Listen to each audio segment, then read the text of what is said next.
aid high school presentation. And we want to just start by giving you an idea of what HESAA's mission is. And basically, the Higher Education Student Assistance Authority is the agency here in New Jersey that provides students and families with all of the financial and informational resources they need if they plan to pursue their education beyond high school.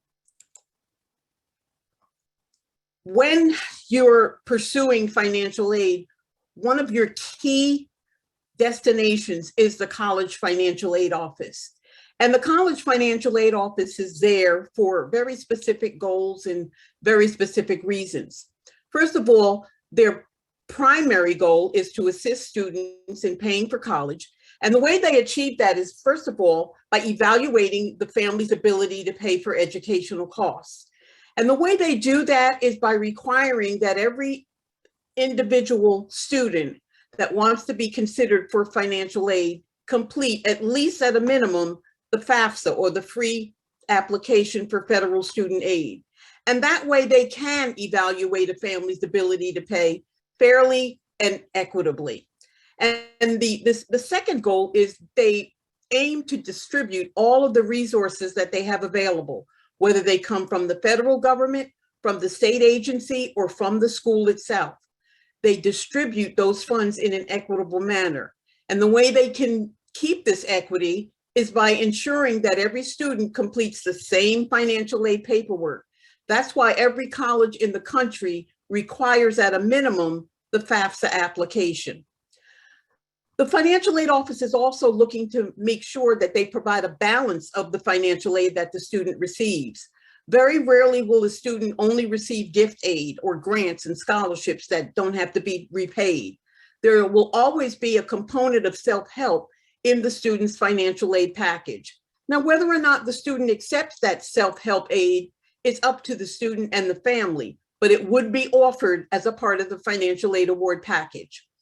And last but not least, the Financial Aid Office is responsible for implementing all federal and state regulations and also adhering to their college and university policies and procedures. Every college is required by law to have what is called a net price calculator, visual and useful on the college's website. A college's net price is its attendance costs that students and parents need to pay out of pocket or through student loans. And it's calculated as the college's total cost. Now, each individual student could have a different total cost, but for purposes of giving the consumer or the family an idea of what it would cost to attend a particular school, that net price calculator is there. And all institutions have to have it posted on their websites so that you can see it, so that you can utilize it, and so that you can have an idea of what aid might be available at that particular institution. And students will be able to estimate the individual net price for each school. That may not be the actual price that it would cost you or that you would have to pay to go to a particular school, but it gives you an estimate, a rough idea of what it would cost to go to a particular institution. And here's an example of what the net price calculator could look like. The estimated total cost of attendance at this particular institution is $63,038.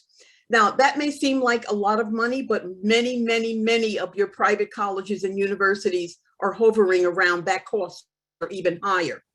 And from that cost of attendance is subtracted the tuition and fees, the room and board, books and supplies, and estimated other expenses. And those other expenses are per each student.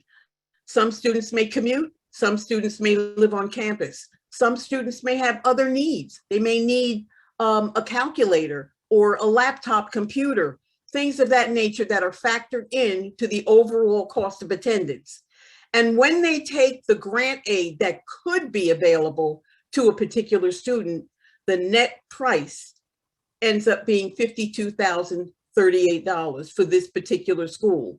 It's going to vary by school, and it's going to vary by each family. There are four main types of financial aid and four main sources of financial aid that you should be familiar with. The sources of aid are, of course, the federal government, and that's where the vast majority of aid dollars comes from. Then you have the state of New Jersey, or you have in individual states. Each state has their own state agency. They have financial aid also for individuals that are residents of their individual states and that are attending schools within their states. And then the colleges and universities have an abundance of financial aid. Not all colleges and universities, but many of them. Your private colleges and universities are the ones that have many more dollars to give to students than your public universities.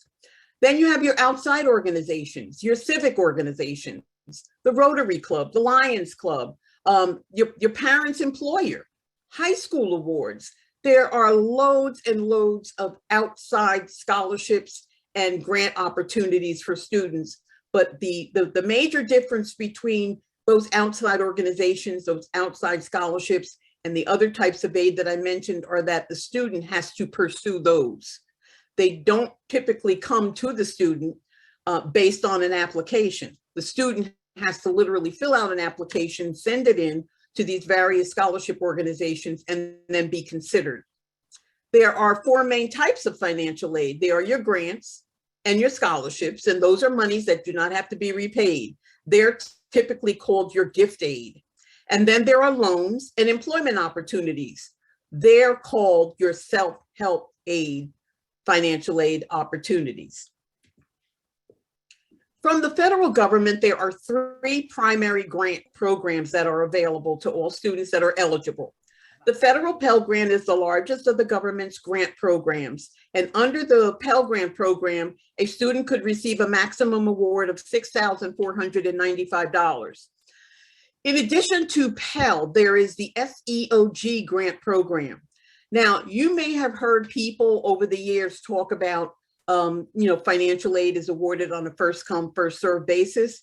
That is true for some types of financial aid, but not all. The federal Pell Grant is a program that if you complete your FAFSA and your FAFSA determines that you're eligible for it, you're going to get that money regardless of what school you go to. The SEOG grant program is a little bit different. Each college in the country is allocated a certain amount of money to distribute in the SEOG program. And once that money is awarded to students, it's gone. So that is one type of financial aid that is awarded first come, first served, which makes it all the more important to get your financial aid application in before a school's deadline. Under the SEOG program, a student could receive up to $4,000, and that's in addition to the federal Pell Grant program. The third and most popular grant program is the Teach Grant program. It's popular because you don't have to show need in order to get this particular type of grant. What you do have to do is you have to be willing to major in education and be willing to teach in very specific areas of the country where the need for education is great. And if you take advantage of the Teach Grant program and then you decide down the road that you really don't want to teach, you really don't want to, take that particular opportunity and travel away from home and teach in an area that you're not familiar with, anything that you received under that Teach Grant program becomes a loan that you have to pay back. So it is a grant while you maintain the terms of the agreement that you signed with the college, but it becomes a loan if you deviate from that and decide to major in something else or just decide not to become a teacher. There are two types of federal loans that come from the federal government. There is the federal direct student loan, and it is exactly as it says. It is a loan for the student. The student borrows under the program. Parents have nothing to do with the direct student loan. Students in their first year of education can borrow up to $5,500. They don't have to pay any money while they're in school, as long as they're in school at least half time. And repayment can begin at graduation if they choose to do that. So it's $5,500, and incrementally each year, they can borrow more and more and more. Not a good idea, but in many cases, having that federal direct student loan available is the only way some students can go to the schools of their choice. 9 times out of 10, in some cases 10 times out of 10, there is going to be a federal direct student loan in the student's financial aid award package. Anything that a student is awarded by the school can either be accepted or rejected. You do not have to accept your entire financial aid award package if it includes types of financial aid that you do not want to accept. In addition to the direct student loan, there's also the federal direct plus loan. And this is a loan strictly for the parents of the student that is going to college. And under the direct plus loan program, a parent is not only the borrower, but they can also borrow up to the cost of the student's education if the student were not eligible for any other financial aid and you had a funding gap that you needed to be able to fill. The interest rates are variable. They're only good until June 30th of each year. So these interest rates that are displayed on this particular slide are only going to be in effect until June 30th. And on July 1 of next year, there will be new rates. We don't know at this time whether they'll be higher or whether they'll be lower, but they definitely will be subject to change and are updated every June of every year. Why am I taking notes when it's right on those slides? We have this. There is also the Federal Work Study Program, and this is a self-help type of financial aid. Federal Work Study provides part-time jobs for undergraduate and graduate students that have financial need. So very often, Federal Work Study becomes a part of the student's financial aid award package, and it allows them to earn money to help pay expenses, but it doesn't go directly toward reducing the amount of their tuition at the school. Typically, a student that takes advantage of the Federal Work Study program works, maybe a few hours a week, they get a paycheck, and they use that money to take care of those miscellaneous expenses that are not covered by other financial aid. But it is a type of financial aid, and it will often be a part of the student's financial aid award package. Looking a little bit at the aid that comes from the state of New Jersey, just keep in the back of your mind that any aid from the state of New Jersey is only for New Jersey residents that are attending New Jersey schools. But the largest of the state's grant programs is the TAG program, or tuition aid grant. And one of the universal themes through all of the financial aid that is offered by the state of New Jersey is that you only need to file a FAFSA in order to be considered for these types of money.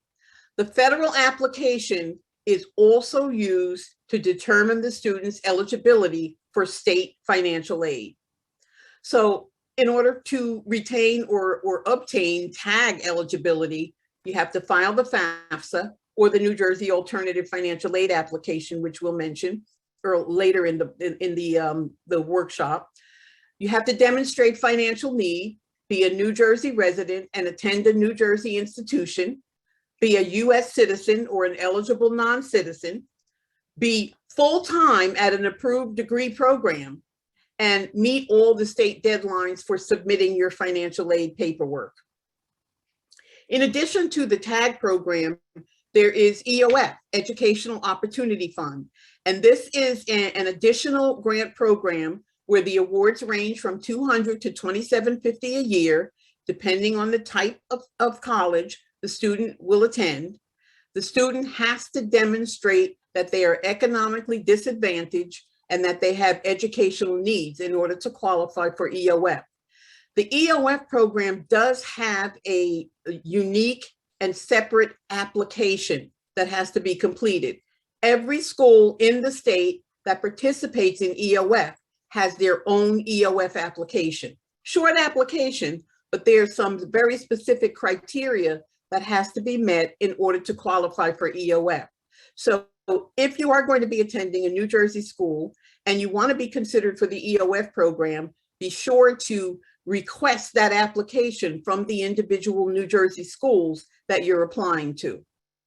In addition to that, there's the Governor's Urban Scholarship and the New Jersey Stars and New Jersey Stars 2 programs. Two very, very popular programs and programs that eligible students should definitely take advantage of. The NJ Stars program is for New Jersey residents who rank in the top 15% of their class at either the end of their junior or senior year. And while in school, students have to attain a cumulative GPA of 3.0 or higher at the start of the third semester at the county college. NJ Stars is specifically for attending county colleges here in the state of New Jersey. But believe it or not, the county college is a great way to start your post-secondary education. It's much less expensive, and it's a great opportunity to get an associate's degree and take that associate's degree and transfer into a four-year college to complete. If a student does participate in the NJ Stars program and they attain an associate's degree and then want to move into a four-year program to complete their last 2 years of education, they may qualify for NJ Stars 2. And under the NJ Stars 2 program, they could get an additional $2,500 a year for any public or private four-year New Jersey college or university. They have to be taking at least 12 credits or 6 credits with a qualified doctor's note. And again, the universal theme is filing a FAFSA to be considered for NJ Stars 1 and NJ Stars 2. There's also the Governor's Industry Vocation Scholarship for Women and Minorities. And under this particular scholarship program, a student could receive up to $2,000 per year for the cost of enrollment at one of New Jersey's county colleges, tech folk schools, and some proprietary schools. So there is money out there. And one of the things I like to always clarify when I give a presentation is that going to a trade or technical school or proprietary school is just like going to college.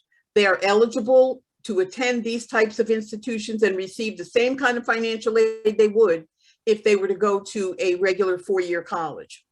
So please keep that, on your radar if that's something that you think your sons, your daughters might be interested in as kind of a segue into a regular four-year post-secondary institution. The state of New Jersey also has what is called the Community College Opportunity Grant, or CCOG. And under this program, a student could actually receive tuition and approved fees paid by the state of New Jersey if they meet the criteria of the AGI being between $0 and $65,000 a year for the family. They have to be a New Jersey resident attending a county college, file the FAFSA, here we go again with that, take a minimum of 6 credits per semester. So the CCOG grant allows them to go to community college free of charge. There are no academic criteria that need to be met. They just need to meet the financial criteria of having an adjusted gross income of between $0 and $65,000 a year. In addition to that, there's the Garden State Guarantee Program, and this is going to take effect next fall at New Jersey state colleges and universities. It's available for students in their 3rd and 4th years of enrollment. Tuition and approved fees free for the adjusted gross income between $0 and $65,000. And then the tuition and fees are on a sliding scale if your AGI is above $65,000. So it's a good opportunity to get a quality four-year education at a fraction of what it would cost if you started out your education at a four-year post-secondary institution. And then last but certainly not least, there's the 3+1 degree completion program that is also offered by the state of New Jersey. The student enrolls in a 3+1 major degree program. Well, what does that mean? The student completes the first 2 years at the community college and earns an associate's degree. They pay the community college tuition and fees for the associate degree and also for the 3rd year of their program. So they could literally pay community college tuition and fees for 3 years of their college education. And then in the 4th year, pay whatever the 4-year institution's tuition and fees are. So again, they're getting a 4-year education at a greatly reduced price, if you will. File that FAFSA or the New Jersey Alternative Financial Aid application and meet all the other eligibility criteria for the other New Jersey programs. New Jersey has one program that they allow New Jersey residents to take outside of the state of New Jersey, and that's the NJ Class Loan.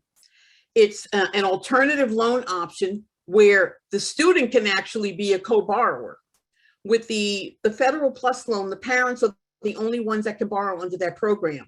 But with the NJ Class Loan, the student can be a co-borrower along with a parent and at least get the experience of being a borrower, a consumer, and knowing what it is to have to pay back a loan upon graduation.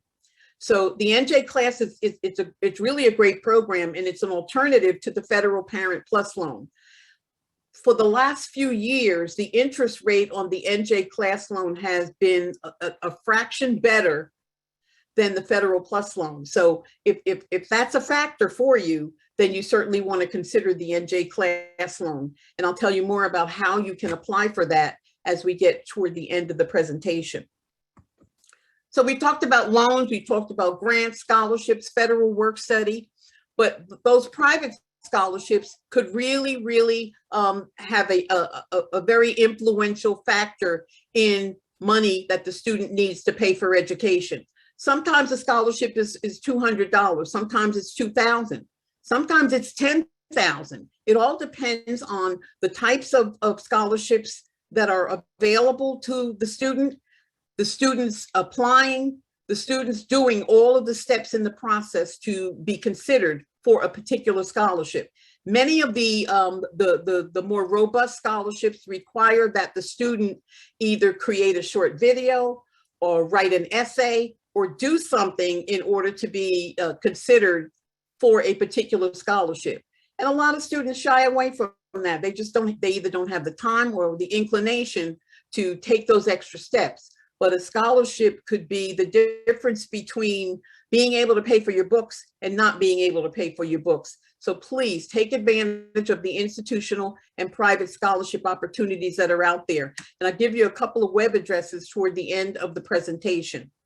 But now let's take a look at the applications that could be required in the process. There are 3 main applications that are under consideration here tonight. The main one is, of course, the FAFSA application, the free application for federal student aid. And that you can obtain at studentaid.gov. The second application, which many students still have to complete, even though there are only a small number of schools that require it, is the CSS Profile application. Then there is the New Jersey Alternative Financial Aid application, which is for New Jersey residents that are immigrants that do not have authorized Social Security numbers, but are living here in the state of New Jersey and want to pursue their post-secondary education. The CSS Profile is only required by about 400 colleges and organizations in the country. And they use that profile to determine how the colleges are going to award their money. Has nothing to do with federal aid, nothing to do with state aid, nothing to do with scholarships. It has everything to do with how the colleges are going to award their money to students. And so the 400 colleges and organizations, even though it's a small number, when you think that there are well over 6,000 colleges and universities in the country, the 400 colleges and organizations happen to be the ones that are most popular for New Jersey students. And there's usually at least one or more colleges on their list of colleges that require the CSS Profile. It should be completed in conjunction with the FAFSA. You can't do one, you can do the FAFSA without the profile, but you can't do the profile without completing a FAFSA as well. And all of the information in the FAFSA is reviewed along with the additional information that you're going to include in the profile.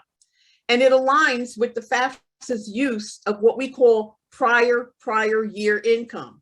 So when you're completing your financial aid application or applications for 22-23, you're going to be using your 2020 tax information. And that's why we call it prior year. So 2020 tax information for your 22-23 financial aid application. The CSS Profile is not a free application. There is a $25 registration fee for the first college listed, and then $16 for each additional college that you include on the profile form. And you can go directly to the College Board website to apply for the profile. One major difference between the profile and the FAFSA is that if there happens to be a divorced and or separated parents, and there is only one parent in the household where the student resides, the non-custodial parent may be required to complete a non-custodial profile. Because one of the things that the school likes to take a good look at is all of the resources that may be available to the student, even if those resources are outside of the household. So the profile collects a lot more information and data than the FAFSA does, because the schools really want to be certain that they're giving their money to the right students for the right reasons. The free application for federal student aid, or the FAFSA, collects your personal and financial information, and it's used to calculate a number that we call the expected family contribution, or the EFC. The FAFSA is most often filed electronically. You can complete a paper FAFSA and sign it and send it in, but you kind of defeat the purpose of getting your information not only accurately, but also efficiently, and getting the results back quickly. You can also do a mobile FAFSA where you download the app to your phone or your tablet, and you can complete it in that manner as well. But FAFSA on the web, which is done on your laptop or your desktop computer, is at www.studentaid.gov. And the app is at My Student Aid. That's what the app name is called. So the FAFSA also uses 2020 income information, but it's going to use 2021 asset information. Income from 2020, assets from 2021.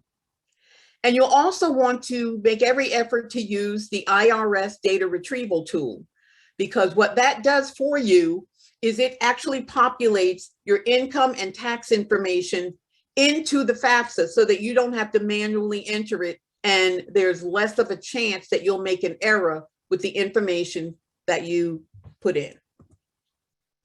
In order to utilize the electronic FAFSA or the mobile FAFSA, the student and one parent have to create, excuse me, what is called a Federal Student Aid ID, or an FSA ID.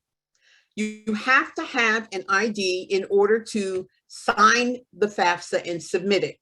You can't submit it electronically without an FSA ID and a password. It takes about 15 or 20 minutes for you to actually get it and for it to be activated. So it would really make good sense for you to do that before you start the FAFSA application, although you can get through a portion of the FAFSA application before it's going to prompt you to get an FSA ID and a password. So it would make sense to just do that ahead of time, have that ID and that password handy for both the student and one parent, okay? And I often get asked the question of the parent that has more than one student in school at the same time, or will have more than one student in school at the same time. The parent can use their ID for as many students as they need to, but each individual student has to have their own ID. Just think of the ID and password as your signature on a document. It has to be you. So the parent has their ID, the student has their ID as well. The data retrieval tool is built into the FAFSA application, And with the click of a button, you're taken actually to the IRS website, and you're able to review some of your the data elements of your tax return. And as long as everything lines up with what you have on your paper tax return, you can literally transfer that information directly into the FAFSA application. Tax filers who file married filing separately or who file a foreign tax return cannot use the data retrieval tool. You can only use that tool if you're single, head of household, or married filing jointly. Some general eligibility requirements for the FAFSA, and these are for the student. The student must have a valid Social Security number. They must be enrolled or accepted for enrollment in an eligible program of study. And I know that when you're completing the FAFSA for the very first time, you're still exploring schools that you want to apply to. That's fine. But once you actually get accepted at a school, they need to have your FAFSA information handy in order to assess your eligibility for aid. So you can put schools on your FAFSA that you haven't even applied for admissions to. It's not a problem. But at the end of the day, or at the end of the process, you need to have applied to these schools in order for them to send you an award letter, because most schools will not generate an award letter if they don't know that you have some interest in attending their institution. You also have to be a US citizen or an eligible non-citizen with a valid visa in order to apply for financial aid. And again, this just applies to the student, not to the parent. Now let's look at some of the key components of the FAFSA so you have an idea of what to expect when you actually go into the FAFSA application. The first part of the application is the student's demographic information, because the FAFSA is the student's application. The full name of the student, the Social Security number, the date of birth. They all have to match the Social Security card. So if you have a copy of the student's Social Security card, pull that out and have that available when you're completing the FAFSA. There are many, many times where the FAFSAs get rejected because the name doesn't match letter for letter on these with the Social Security Administration's file. Sometimes a student will grow up with a shortened version of their name or with a nickname, and that's how you pretty much identify that particular student. But at the end of the day, at the end of the process, the student's Social Security name, or government name as they call it, has to be on the FAFSA application. So the Social Security number, the date of birth, all of that is matched with Social Security. It's also matched with the Department of Homeland Security to ensure that the student who is applying for aid is either a US citizen or an eligible non-citizen. The student's income and assets are also a vital part of the FAFSA application. So if a student earned income in 2020, or they have assets now, both of those components are a part of the FAFSA application and have to be included. If the student earned income from work and filed a tax return, you should use the IRS data retrieval for the student as well. But if they didn't earn enough money to have to file a tax return, you still have to include their income from work on the FAFSA application. The third important part of the FAFSA as it relates to the student is the dependent versus independent status of the student. There are a series of questions on the FAFSA that the student has to answer, and the result of those answers will determine whether or not the student is dependent or independent. And typically your high school senior that is applying for financial aid that doesn't have any really unique domestic situation, if you will, they're not going to be independent. They are going to be dependent, which means that the parents have to include their information on the FAFSA. Then you're going to have the parents' demographics. Who's considered a parent for financial aid purposes? And in this scenario, the parent is either the biological parent or an adoptive parent, or in the case of a divorce and a remarriage, the step parent. So yes, step parents do have to include their information on the student's FAFSA, even if they have no legal obligation to support that student in any way. So the parents also have to include their last name, their date of birth, and their social security number. If a parent does not have a social security number, they should include all zeros in the little boxes on the FAFSA where a social security number would be typed in. All zeros, not a tax ID number, not any other number, but all zeros if the parent does not have a social. Then the last name and date of birth, because that information is also matched with the Department of Homeland Security and with the Social Security Administration. Household size is also very important on the FAFSA application, because the larger the household, the more eligible the student becomes for financial aid. But the household size should correlate to something. In most cases, it will correlate to the number of exemptions on, but it does, especially as a divorced parent. Sometimes, as the terms of the divorce decree allow the non-custodial parent to claim that student on his or her income taxes. So they're not going to be on the income taxes of the custodial parent, and that's fine. Schools understand that. But the household size should be relative. In other words, what I mean is, you're not going to say that you have a household size of 9 people and only have 2 people on your tax return. That's red flags, and there will be questions asked, and you might even be flagged in a process called verification. Parents' income and assets are also included on the FAFSA. And when I say parents, I'm also talking about step parents in the household, if there are any. You do not include any information for the non-custodial parent or the parent that doesn't live in the household with the student. You're only going to include parental information for the parent with whom the student resides. If there are 2 parents in the household, you're going to include the information for both parents. You're going to do the IRS data retrieval, and there's an excellent reason for why you need to do the IRS data retrieval. Very, very important, because less individuals are selected in a process called verification if they use the IRS data retrieval, because one of the big components of the verification process is verifying your income.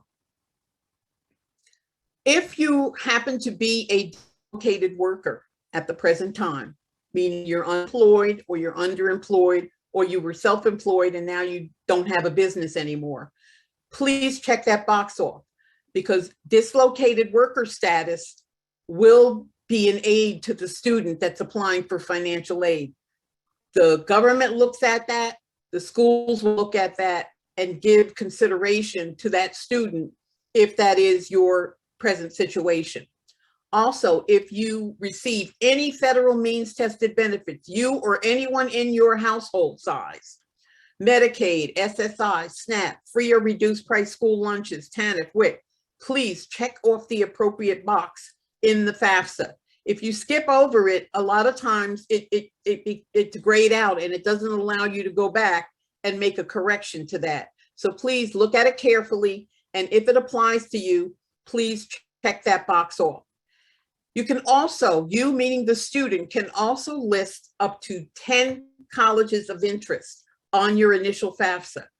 If the student has more than 10 colleges that they'd like to send that information to, you have to complete the FAFSA with the first 10 schools, send it in, get the results back, and at that point in time, you can take off any schools that you want, take them off the list, delete them, and replace them with additional schools, and then resubmit the FAFSA application.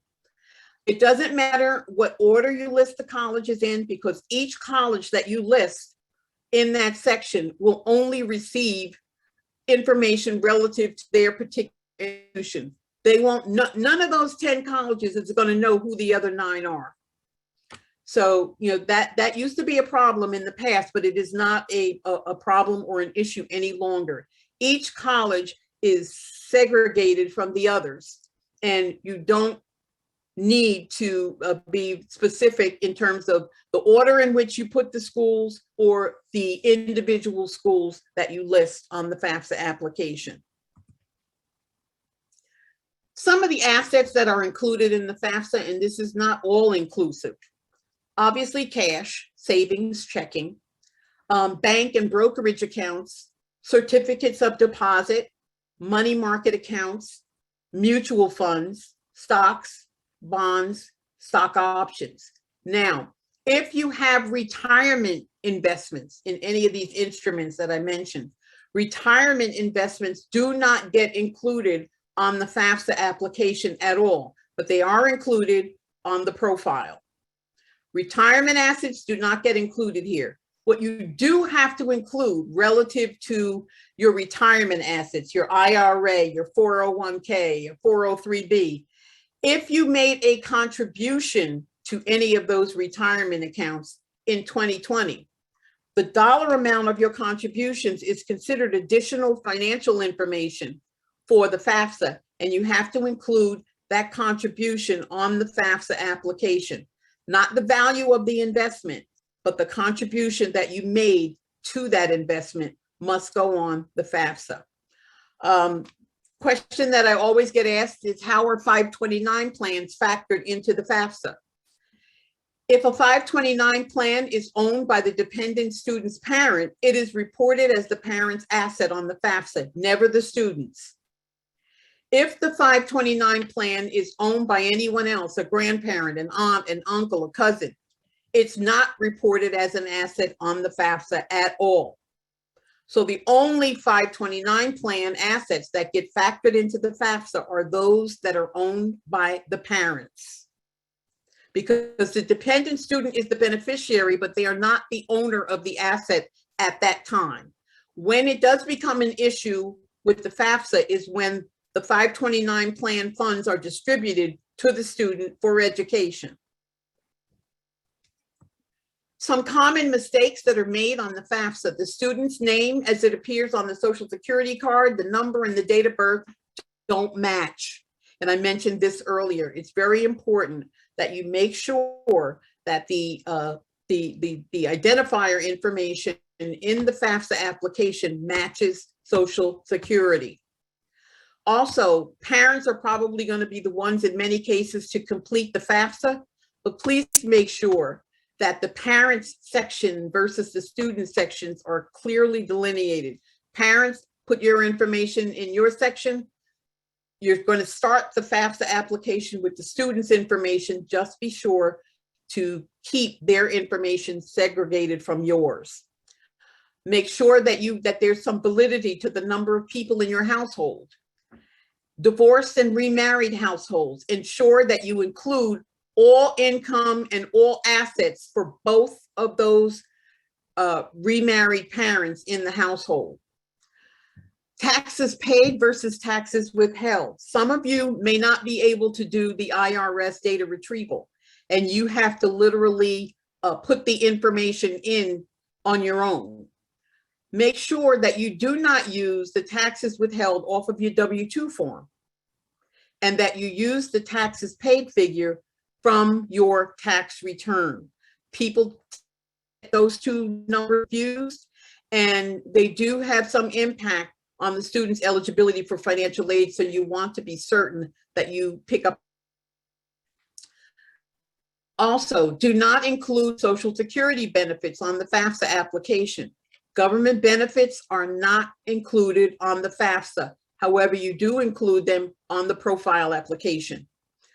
Make sure that you clearly separate student assets from parent assets, because assets in the student's name are going to go into the formula at a much higher percentage than assets in the parent's name. So you want to be clear on what belongs to each. Also, 0 is a number. Don't leave the asset section blank. Put something there.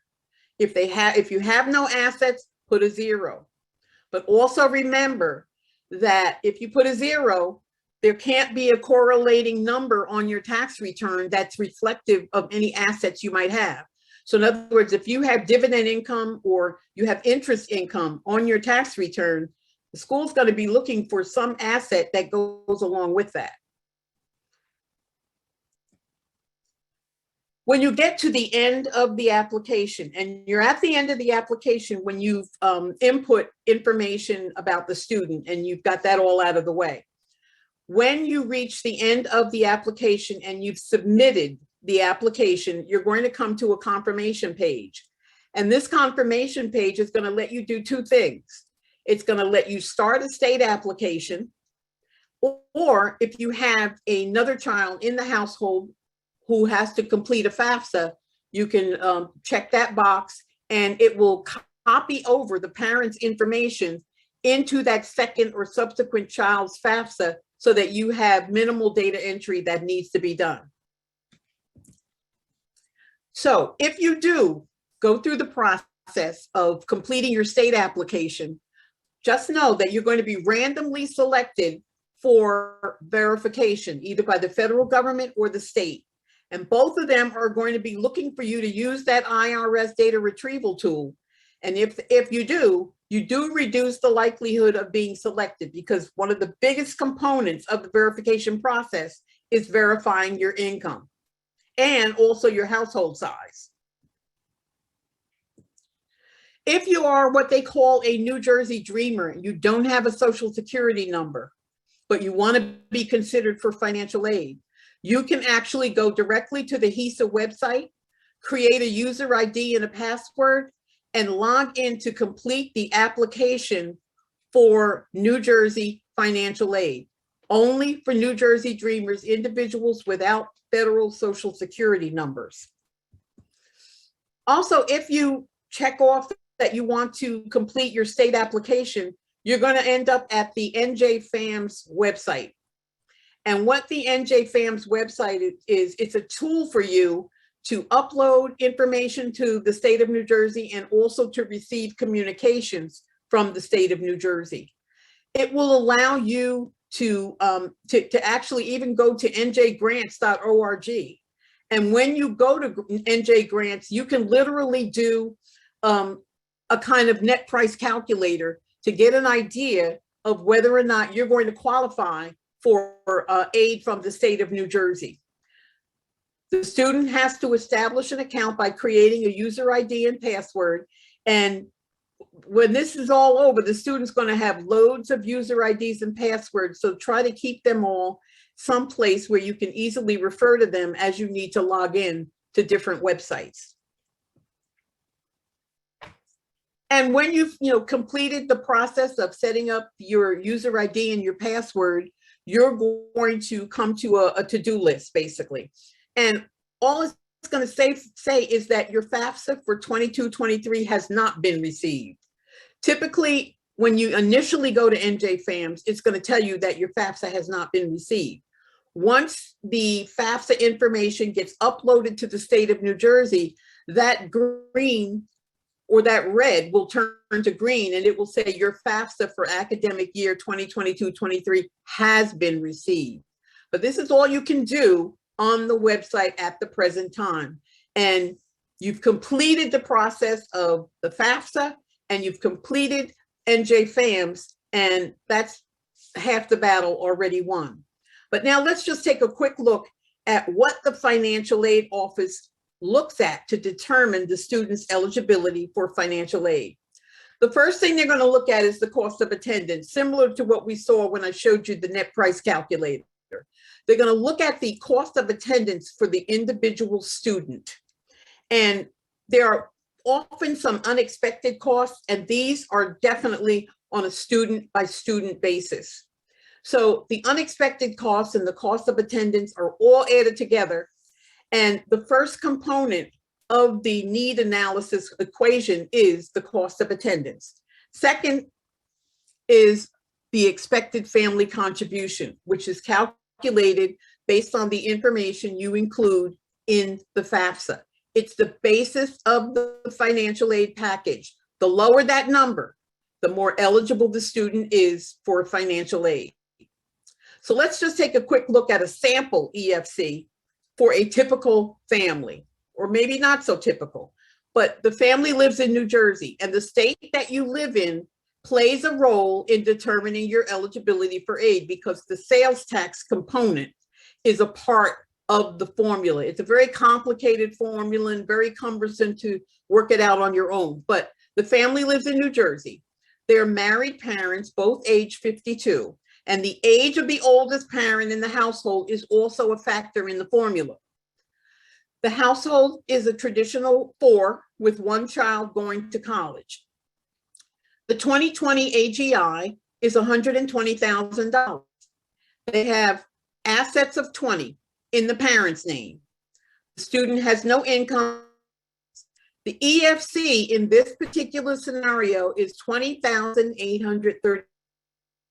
That means that at minimum, you might be required, not but you might be required to contribute $20,830 toward the student's education. Look at the different types of universities. You see where the EFC remains constant, no matter what school the student ultimately ends up going to. But their eligibility for financial aid changes based on the type of school. At the community college, their financial need is 0. At the state college, their financial need is merely $4,131, which if the student doesn't receive any merit-based financial aid, that $4,731 is going to come formable along with the $20,830.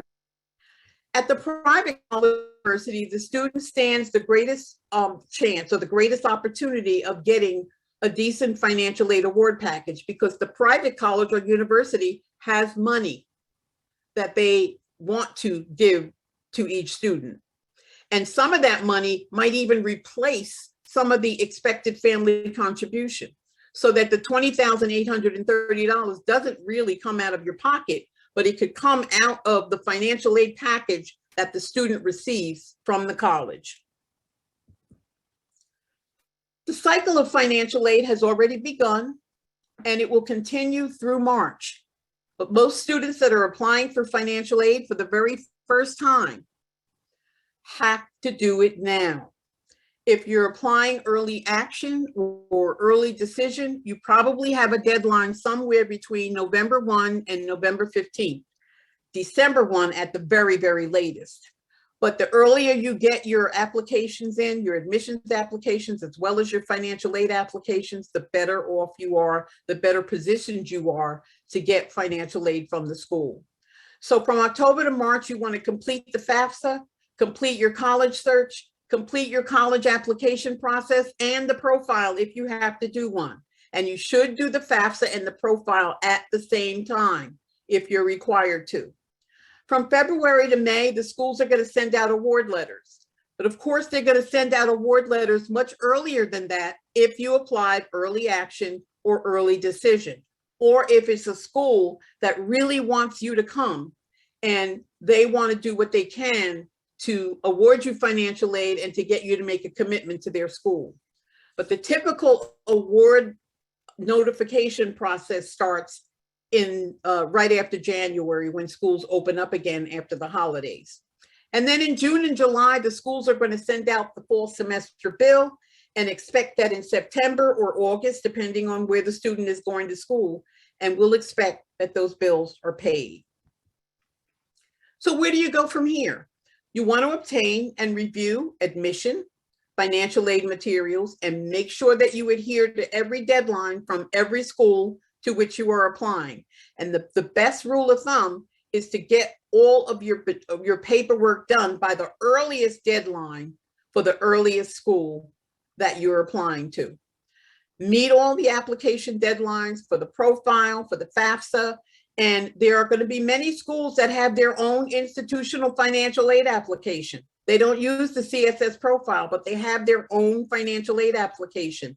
Make sure you find out which ones they are, and make sure you complete all of the necessary paperwork. Some other resources that might be available to the student are the outside scholarships again, campus administered payment plans. Every college has a payment plan opportunity.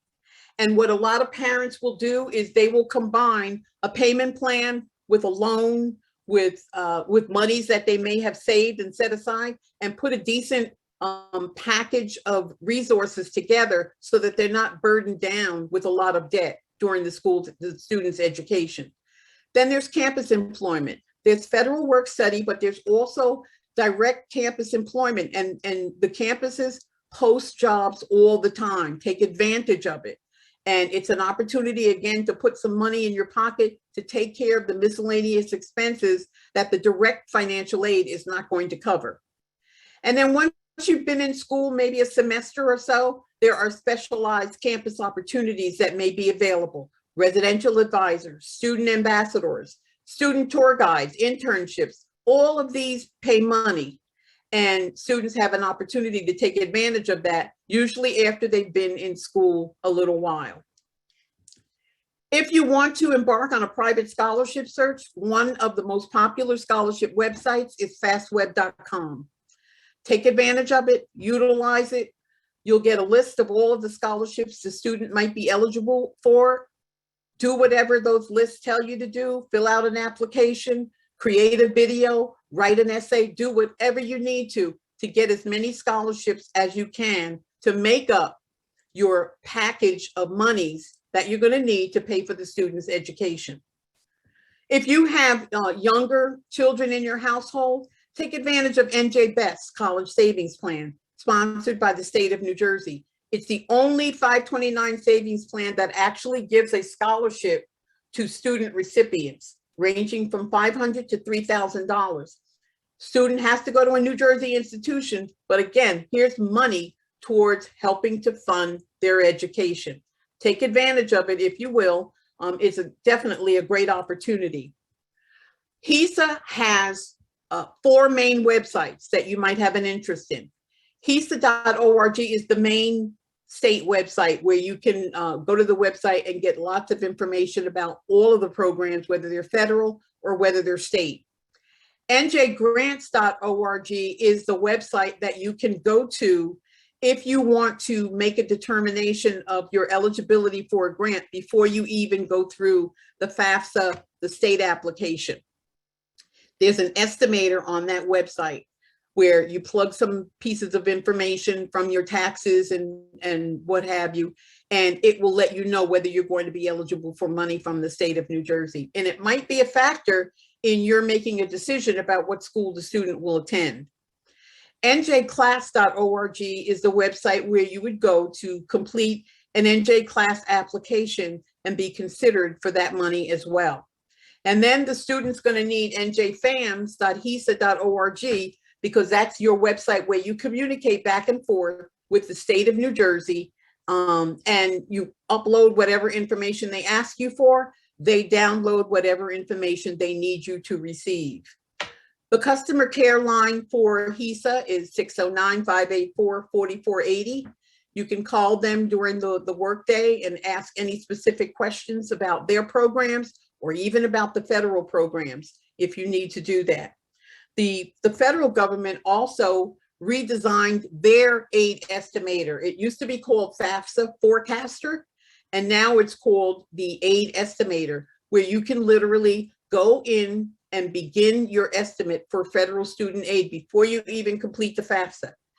I hope that everyone that is on this Zoom call tonight will complete a FAFSA, even if you have a strong feeling that you're not going to be eligible for anything. September 2022 is a long way away. And if you're at the point where you might need a couple of that, you've got all your money together, but you might need a couple of extra $1,000 and you have to take out a loan, you're not going to be able to do that unless you've completed a FAFSA and the student's eligibility has been determined. So regardless of your source of income, your amount of income, your position in life, complete a FAFSA application. It can only benefit you. It can't hurt in any manner, shape, or form. And if any of you that are on this call tonight have any questions that you'd like to ask me, even after the presentation tonight, while you're doing your forms, if you come up with questions, after you get off this call and you think about it and you come up with questions, feel free to email me or give me a call toll free, and I'd be more than happy to answer your questions in any way that I can. And if I don't have an immediate answer, I'll get it for you. So please, I really appreciate all of you tuning in tonight and bearing with me through this presentation. And I want to thank you all very much and open it now for questions. So please put your questions in the chat and we'll get to you right away. So do I want to do the chat piece or? Sure, I can read you some questions. I have some questions directly. Thank you so much, Dorothy. It was extremely helpful and informative. You're welcome. We appreciate all your accessibility and support too for our families. So I'll just start from what I have at the top of some of these messages. I do have a direct question. The question is for the New Jersey Urban Scholarship. What are the income requirements to be eligible? And also, does one need to apply specifically for that? Okay. I don't know if there is I don't think there is an income requirement for the Urban Scholarship. What is a requirement is that it really is only a scholarship program for students from certain urban areas. So that's why I really didn't go into a lot of detail, because I don't think that that students from your high school would qualify for that particular program. Okay. Our next question is, where can we see the list of the 400 colleges that use the CSS profile? Okay, if you log on to the profile, or if you go to collegeboard.org and click on that you have an interest in the profile application, they actually have a listing on the College Board website that will tell you who the 400 colleges are. Okay. Message from 74,286 Danny. 15% off friends and family. Sorry about that. /code friends 15. New arrivals. https://dnu.penny.ps. Oh my gosh. 5TZR. Sale and clearance. https://dnu.penny.ps. Anyway, let us proceed. Okay. So the next question, I heard that something changed with the FAFSA in terms of how they consider the number of kids that one has in college. Is that true that there's been a change? And is a family more likely to get aid if they have 2 students in college rather than 1? For 22-23, it is still true that if you have more than 1 in college at the same time, your EFC is divided proportionally. There is a proposal that in 23-24 that changes, but nothing is etched in stone yet. But for right now, for the current awarding period for 2022-23, that division is still intact. Okay. So I reported an IRA amount as an asset. Should I amend my FAFSA? Absolutely. Because IRAs do not get included on the FAFSA ever. So definitely go in and make a correction to remove that from your assets. Okay. Is the deferred compensation plan, the DCP, considered a retirement plan, and should it be included as the parent's income when filing the FAFSA? Deferred compensation, is it compensation that they've received? So that might be Or is it deferred to 2022? Okay, so that's a good follow-up there. So we'll leave that to see if someone can hop back in the Yes. chat. If not, then that can just be a question that they send to you directly. Okay. All right. Is there a procedure for editing the FAFSA after it has been submitted? Yes, once the FAFSA is submitted, once you submit it, it takes about 48 to 72 hours to be processed. And while it's being processed, you can't amend it in any way. But once it's processed and you receive the results back in the form of what is called a student aid report, at that point in time, you can make any adjustments, any corrections, anything you want to do with that FAFSA, and then resubmit it. Okay, for parents of juniors, is it ever too early to file? Yes, it is. It's too early because The schools are only working on 2 years at a time.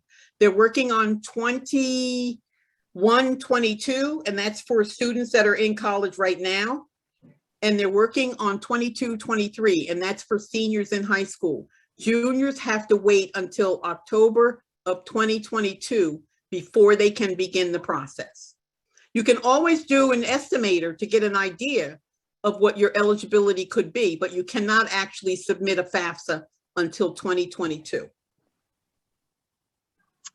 Okay. Is it true that financial awards are more heavily weighted to the first year of attendance?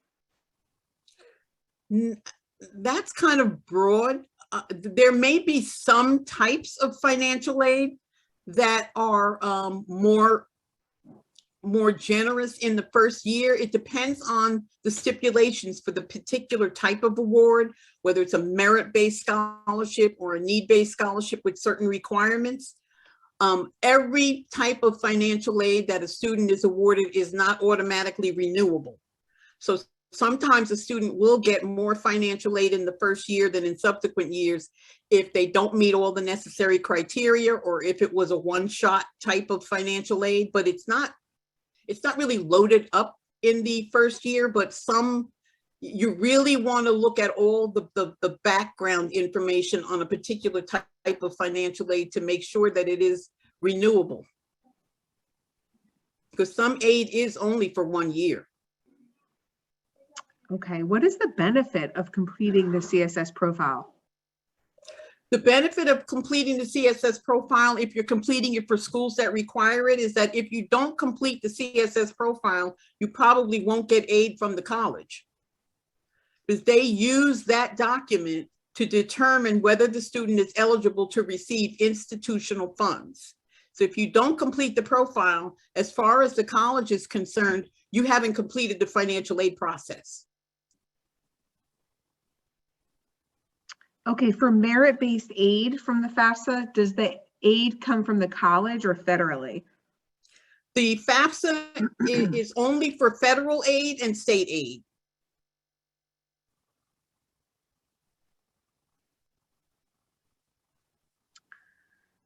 Okay. Equity in real estate, is that considered? You're on the FAFSA itself. If you have a primary residence and your primary residence is not considered an asset for financial aid purposes. However, if you own other real estate other than your primary residence, you do have to include that the net value of that asset as or the net value of that real estate as an asset for financial aid purposes. On the CSS profile, your primary residence is also considered an asset. Okay. All right. So we'll do 2 more here just for the sake of time. Just clarifying the timeline one more time. Is it October through March of the student's junior year or senior year? Senior year. Yeah, October to March is when the applications are submitted. But for freshmen or for high school seniors that are going to be freshmen next year, the process really should be completed in the next couple of weeks. But the colleges will typically accept financial aid applications through the first part of the subsequent year. So students that are applying now that are already in college probably have until March to get their financial aid application in. But students that are first-time applicants really need to do it this year. Okay. All right. I would say for any of these other questions, you know, we have the PowerPoint that will be sent out to families. It was on the flyer for this evening. I will send that out again when I send this recording. And our presenter has been gracious enough to accept any questions to her directly. Thank you again, Dorothy. This was extremely helpful, and we just really appreciate your time this evening. And thank you to everyone else for joining. You're welcome, and thank you all again. All right. Good night now. Hey, Dorothy.